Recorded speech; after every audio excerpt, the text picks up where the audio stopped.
रामपुर नाम के गांव में मोहन और सोहन नाम के दो भाई रहते थे। मोहन बड़े भाई का नाम और सोहन छोटे भाई का नाम था। दोनों भाई बहुत होशियार थे और पास के ही स्कूल में पढ़ने जाया करते थे। उनके पिता खेती का कारोबार संभालते। खेती ज्यादा तो नहीं थी, लेकिन उनके घर का गुजारा हो जाता था। बड़े बेटे को गांव में ही अच्छा लगता, इसीलिए उसने गांव में ही रहकर ही पढ़ाई पूरी की। छोटे भाई शहर में पढ़ना चाहता था, इसीलिए उसने शहर से पढ़ाई पूरी की। जब दोनों बेटे बड़े हुए तो बड़ा भाई गांव में ही रहकर पिता की खेती में मदद करने लगा और छोटा भाई शहर में ही रहकर नौकरी करने लगा। बड़ा भाई भगवान का बहुत बड़ा भक्त था। वो भगवान की पूजा अर्चना करता और हर एक कार्य को करने से पहले भगवान को याद करता रहता था। लेकिन छोटे भाई को यह बिल्कुल भी अच्छा नहीं लगता था। उसका भगवान पर भरोसा नहीं था। वह ये सब एक अंधविश्वास समझता था। दोनों भाई की अभी तक शादी नहीं हुई थी। दोनों भाई बहुत ईमानदारी से अपना काम करते थे। बड़ा भाई सोचता था कि कैसे अपने कारोबार को और ज्यादा क्षेत्र में फैलाया जाए, जिससे ज्यादा पैसे कमाकर हम तीनों किसी अच्छी जगह पर जाकर रहने लगेंगे और दोनों शादी भी कर लेंगे। लेकिन इधर छोटा भाई सोचता है कि कुछ भी करके मुझे इतना धन इकट्ठा करना होगा जिसे देखकर कोई भी अपनी लड़की की शादी मुझसे करा दे। फिर मैं और मेरी पत्नी कहीं दूर जाकर रहने लगेंगे और आराम की जिंदगी जिएंगे। हमारे पिता को तो कोई चिंता ही नहीं है हम दोनों भाइयों की। और किया भी क्या, पूरी जिंदगी हो गई काम करते, पर कुछ कर भी नहीं पाए आज तक। एक दिन छोटा बेटा गांव आया हुआ था। तभी पिताजी ने दोनों भाइयों को अपने पास बुलाया। दोनों भाई पिताजी के पास गए और बोले, पिताजी, क्या आपने हम दोनों को बुलाया है? पिताजी ने कहा, हाँ बच्चों, मैं तुम दोनों को कुछ देना चाहता हूँ।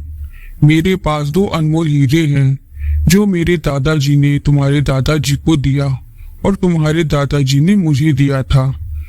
मैंने इसे अच्छी तरह से संभाल कर रखा है। मैं आज वो एक एक हीरा तुम दोनों को दूंगा। तुम दोनों उसे बेच देना और फिर उन पैसों को अपने अपने दिमाग का उपयोग करके अपना घर बसा लेना और कोई व्यापार कर लेना।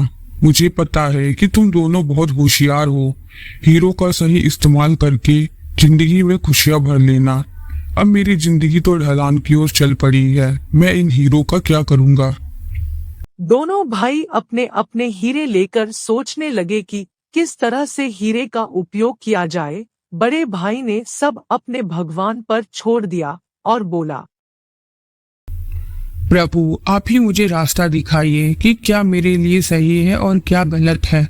मैं किस तरह इसे बेचकर अपनी खेती के कारोबार को और ज्यादा बढ़ा सकूं। आसपास की सारी बिकाऊ जमीन को खरीद कर जी जान से मेहनत करके बहुत सारा पैसा कमाऊंगा।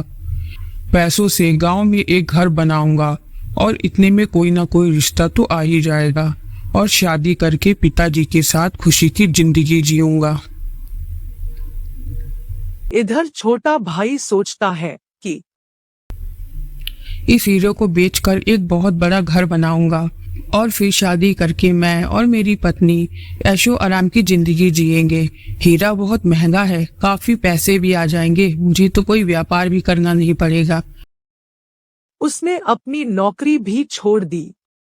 हीरा बेचकर बहुत बड़ा मकान बनाया जिसमें आधा पैसा खर्च हो गया और कुछ पैसे से अपनी शादी करके रहने लगा और उसी पैसों को घर खर्च के लिए भी उपयोग करने लगा। धीरे धीरे घर खर्चे में पैसे खत्म होने लगे और घर का बोझ भी बढ़ गया था तथा कुछ दिनों में सारे पैसे खर्च हो गए। इधर बड़े भाई ने खेती के कारोबार में बढ़ोतरी करके एक अच्छी लाइन बना ली और बहुत सारे पैसे भी कमाए, मकान भी बनाया और उसी में भगवान का एक मंदिर भी बनवाया और भगवान की कृपा से रिश्ता आने पर शादी भी कर ली तथा अपने पिता के साथ बेहद खुशी की जिंदगी जीने लगा। इधर छोटा भाई पैसों की कमी की वजह से बहुत परेशान रहने लगा। अब तो खाने पीने की भी पैसे नहीं बचे। एक दिन उसने परेशान होकर अपनी बीवी से बोला, क्या करें, अब तो हमारे पास कुछ भी नहीं बचा। अब तो घर खर्च के भी पैसे नहीं बचे। मैंने हीरे को बेचकर पैसों का सही ढंग से उपयोग नहीं किया और आज देखो हम लोग की क्या हालत हो गई।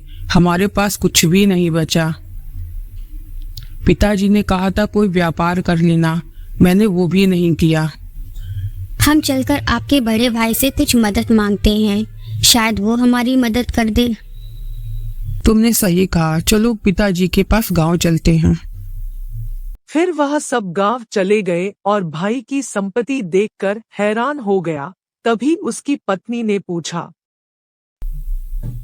तुम दोनों के पास तो बराबर की संपत्ति और एक एक हीरा था, तो फिर बड़े भाई के पास इतनी ज्यादा संपत्ति और खुशी की जिंदगी कैसे? ये सभी तो बुद्धि और किस्मत की करामात है। वह भगवान पर भरोसा करते थे और मैं कैसा नालायक जो उन्हें एक अंधविश्वास कहता था। वे अपनी बुद्धि से हीरे का सही इस्तेमाल करके ऐशो आराम की जिंदगी जी रहे हैं और मैंने हीरे का गलत उपयोग किया। आज फिर मैं वहीं खड़ा हूँ जहाँ कुछ समय पहले था और मेरा भाई कितना आगे बढ़ गया है। घर के बाहर बड़े छोटे भाई को देखकर बड़े भाई ने उसे घर के अंदर बुलाया और हाल चाल पूछा तो छोटा भाई उसके सामने रोने लगा। बड़े भाई ने उसके दुख का कारण पूछा और उसके हीरे के बारे जानना चाहा तो छोटे भाई ने कहा, क्या करे भाई, मैंने तो सोचा था हीरो को बेचकर जो पैसे मिलेंगे मैं उससे ऐशो आराम की जिंदगी जीऊंगा, लेकिन धीरे धीरे सारे पैसे खत्म हो गए। अब तो घर चलाना भी मुश्किल हो गया है। नौकरी तो मैंने की नहीं और कोई व्यापार भी शुरू नहीं किया। बड़े भाई को पहले तो उस पर बहुत गुस्सा आया। पास ही उनके पिताजी खड़े थे, उन्होंने भी छोटे भाई को बहुत सुनाई, लेकिन अब क्या, जो होना था सो हो गया।